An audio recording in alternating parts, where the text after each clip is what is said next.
of this year's playoffs. But Game three was just as awesome. It was totally controlled. The refs took a good job of it, and then I think the same thing for this game for game four. Like I said, Boston just took game four, 6-4. So now the series is tied. So now we're going to have one game in Boston, and then they'll go back to Toronto after that. Well, hey, best of luck to Boston. I know you're a Boston fan. I told you from the get-go I'm rooting for them for you. So let's hope they pull it out. I hope they pull it out too, man, because, God, these guys are giving me anxiety attacks every day they play.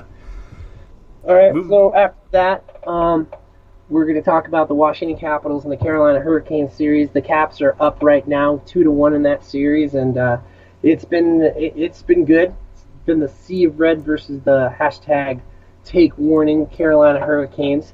It's turning out to be a really great series. Carolina just had their first home playoff game in Game 3, and it was the first time that they actually had a playoff game in Carolina, which I believe in over 9-10 years.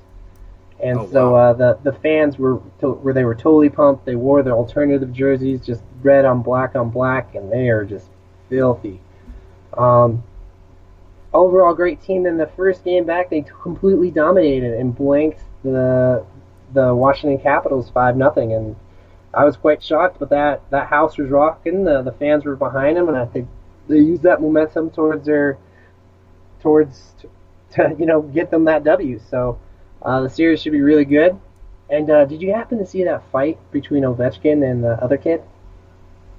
I think I saw like a split second of it on ESPN, but I didn't see the whole thing. So Ovechkin knocked him out, right? What's up? Ovechkin knocked him out? Ovechkin knocked his rocker, and not in the nicest way possible. So Ovechkin and this guy, and I'm going to destroy this name, so please forgive me, but I believe his name is Andrei Shinitzkov. Shrenikov? No, how to pronounce that. Either way, he's from Russia. He's only 19 years old. He's actually one of the younger kids, the youngest kid in this year's NHL playoffs, against Ovechkin, who's one of the older guys, as we know. And just those two went on it, and I think the guy, Andre, took a bit off more than he can chew. And, Ovechkin's really not known for his... he's known for his hands, his soft hands, but he's not known for throwing them. And next thing you know, he took 4 or 5 punch-ins, and he just took one right on the dot, and then next thing you know, he was on the ground. Man. Tells you the passion in playoff hockey. Oh, it's the fit, and it's my most favorite time of the year. It's absolutely amazing. The passion, the storylines, everything about this is playoff hockey. This is what I live for. Let's move on to the other sweep in the series. New York Islanders and the Pittsburgh Penguins. So I guess I wasn't giving a lot of credit to the Islanders more than I should. They really have a great team, but I think there are so many other storylines in the NHL that people kind of just overlook them. And I think I was one of those people. And I immediately regret it.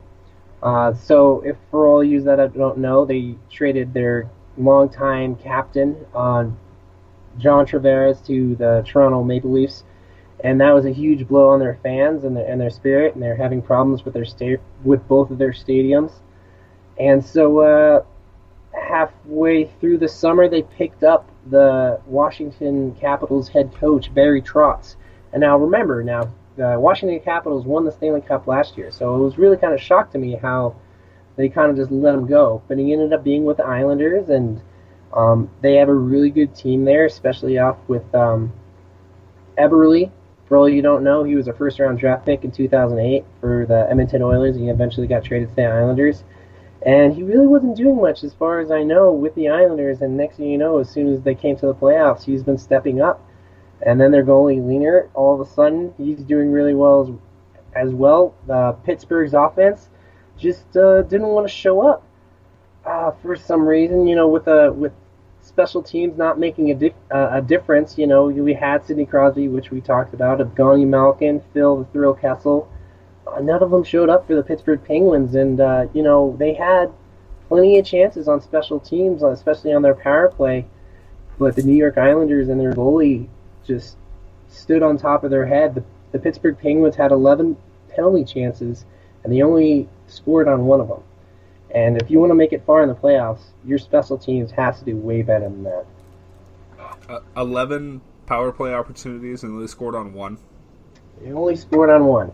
Man. And that's just unacceptable, even in the regular season. If you want to make it far, especially with teams that you match up with, and when you match up well, any advantage that you can take, you got to take it. And obviously, it just wasn't working. I don't know why the chemistry wasn't there, because these are seasoned veterans that's been together for quite a long time, and I guess it just wasn't clicking. And like I said, I think a lot of people didn't take the Islanders seriously. Well, you know what? You have our attention now because you just swept two-time Stanley Cup champions Sidney Crosby. So if you want my attention, you got it.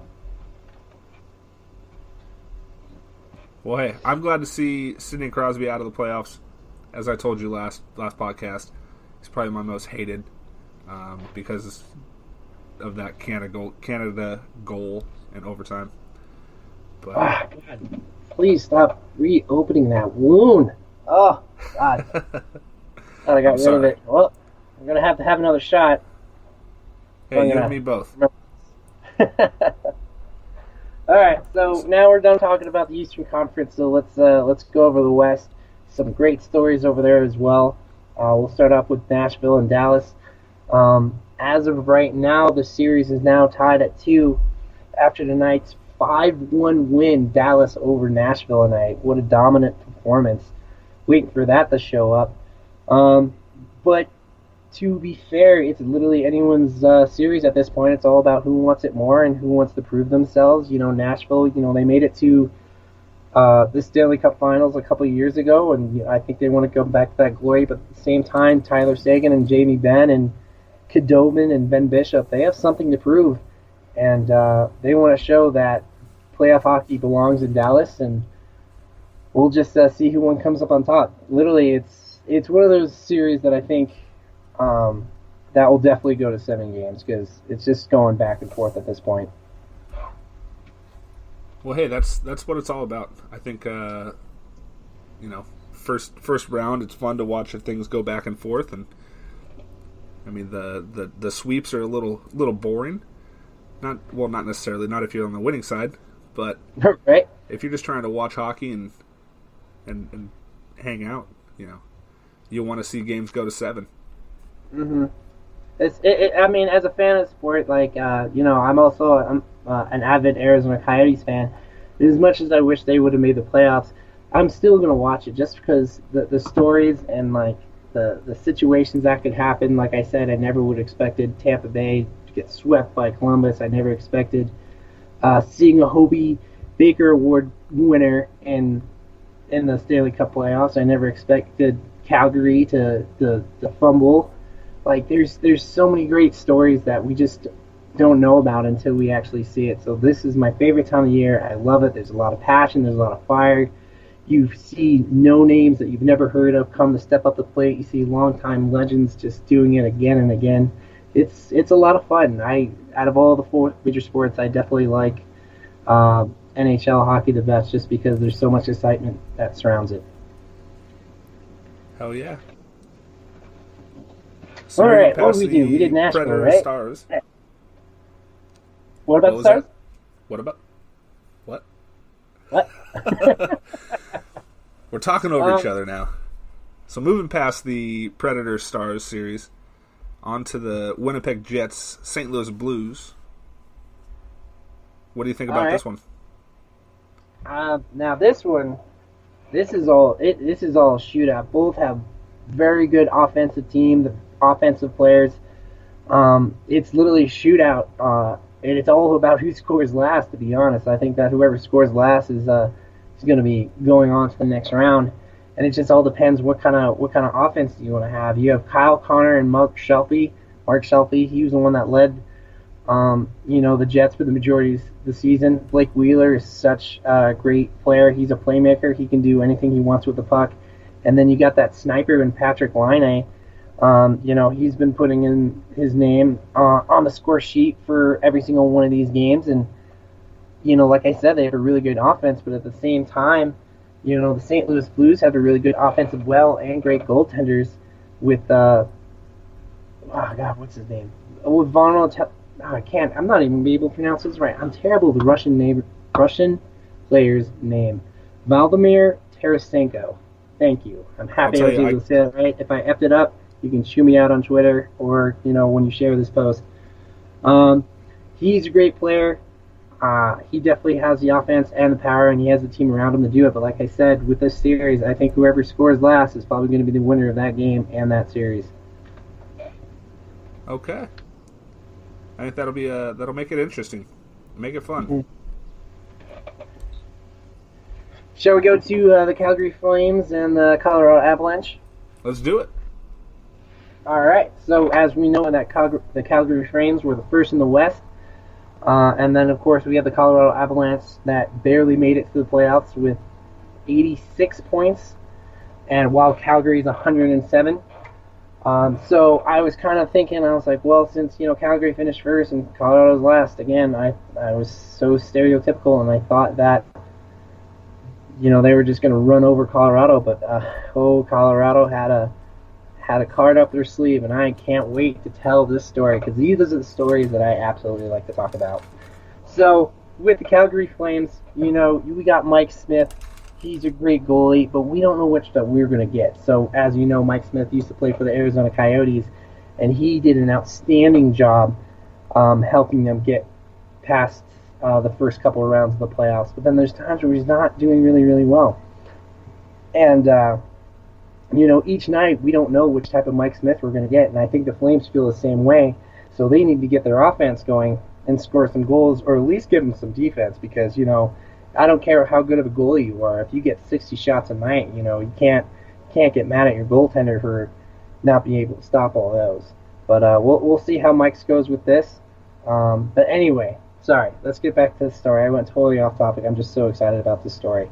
So, have you heard about this guy named Cale Makar? I have not. So, Cale Makar, he's only 20 years old, goes to the University of Massachusetts. Now, if I had a weekend like this, I would die a happy man. So last weekend, he was playing for UMass in the Frozen Four, which, if you don't know, is the NCAA Collegiate One Championship. And unfortunately, he and UMass lost to the University of Minnesota Duluth Bulldogs. They are back-to-back national champions. But that was just his Saturday. So first, Saturday, he gets to play. He gets to play in the Frozen Four Championship. Later on that evening, he was awarded the Hobey Baker Award. Now, if you don't know what the Hobey Baker Award, everyone is, it's basically the Heisman of college hockey. As we know, the Heisman is for college football for the best overall player that season. Winning a Hobey Baker basically gets you a walk in the door to make it to the show. This was all Saturday. It was Saturday. So then Sunday, he got drafted by the Colorado Avalanche with the 4th pick in the 2017 draft, and he actually finalized his entry-level contract on Saturday, and next thing you know, he's in Denver working for the Colorado Avalanche, working on their second power play line.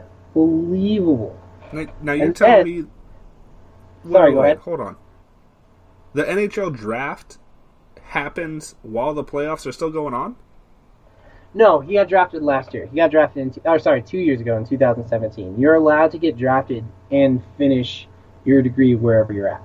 Oh, okay. Gotcha. So he was drafted by the Colorado Avalanche with the fourth pick in the first round. So he was going to finish throughout the rest of his collegiate college career at UMass. And that's how that happened. And then so he finally finalized his deal to make sure that, he doesn't become a restricted free agent after this, to sign for Colorado for an entry-level contract, which is 3 years. And then on Monday, he started his first ever NHL game, which happens to be an NHL playoff game, and he actually got his first goal in the NHL. Unbelievable. 20 years old. What a weekend. That's